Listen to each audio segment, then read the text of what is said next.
Do you remember Blake Griffin? Does that ring a bell? Do you remember Lob City Blake Griffin?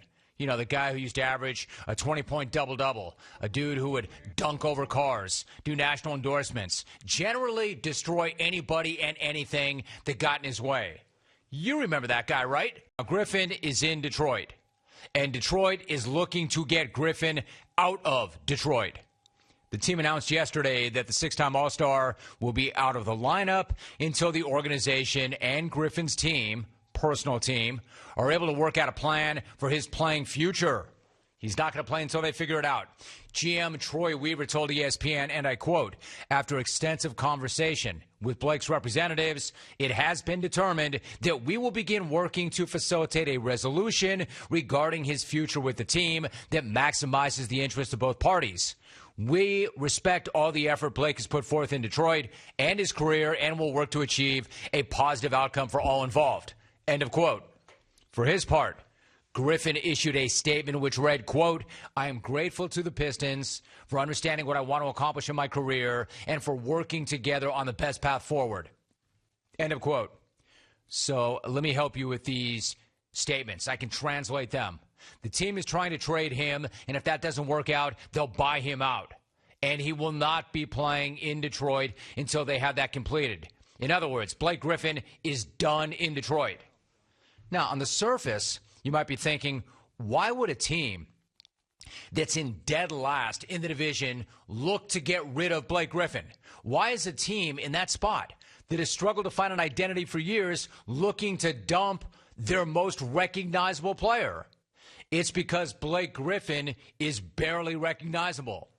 Running back those clips at the top of this, it seems like they aren't just from a different team and a different decade. It feels like it's a different lifetime altogether. Those dunks, that nastiness, ancient history. That dude is dead and gone and never coming back. Watching those dunks, you'd never be thinking that there would actually be a day and time when a team would be looking to trade that guy or buy that guy out. And that's the thing. We're not just talking about Detroit trading him. We're talking about the fact that they're going to have a hard time trading him.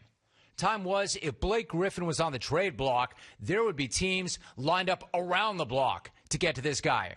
Now it's practically impossible to move him. You don't think they haven't already tried? He's making a shade under $37 million this year. He's due another $39 million next year. That is a massive contract and one that's nearly impossible to move. And not just because of all that jack, but because now this guy is just another guy. Fact. Like, I understand why he'd want to go to a contender.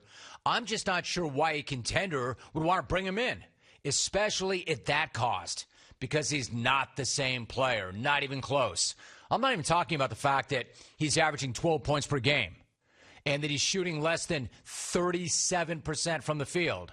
I'm talking about the fact that he has 2 blocks. Not in the last game, not in the last week, not in the last month, the entire season. He has blocked 2 shots. He's blocked 2 shots this year. Now I know what you're thinking. We're talking about Blake Griffin, not exactly Dikembe Mutombo. Right. But Grayson Allen has more blocked shots than Blake Griffin. Kobe White has more blocked shots than Blake Griffin. Not exactly White's game either. Wouldn't you think that a guy of Blake's size and athleticism and lift would stumble into a block or 2 every now and then, even by accident? But he hasn't. And that's not even the scariest part. Because while Blake Griffin only has 2 blocks, he has more blocks than dunks this year. He has exactly 0 dunks this year. In fact, this guy hasn't had a dunk in a game since December of 2019. Let me say that again. Blake Griffin has not dunked in an NBA game since December of 2019. He and I have the same number of NBA dunks since December 2019. The guy who used to jump over cars can't jump off the ground. Forget about playing above the rim. This guy doesn't even play above the floor.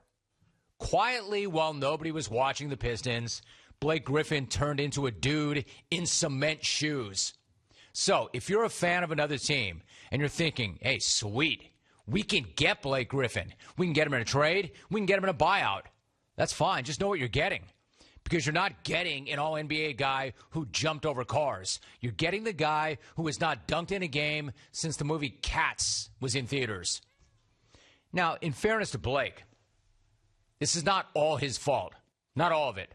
It's not his fault that Father Time is jumping over the entire universe to dunk on his ass. It's not his fault that he can't stay healthy.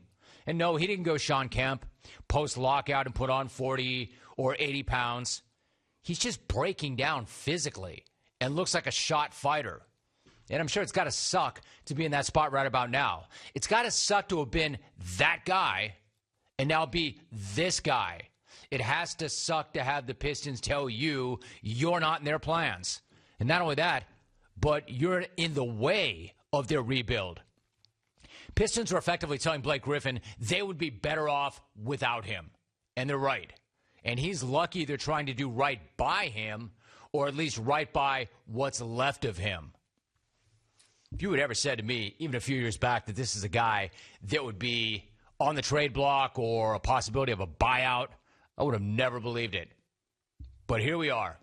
Here the bleep we are.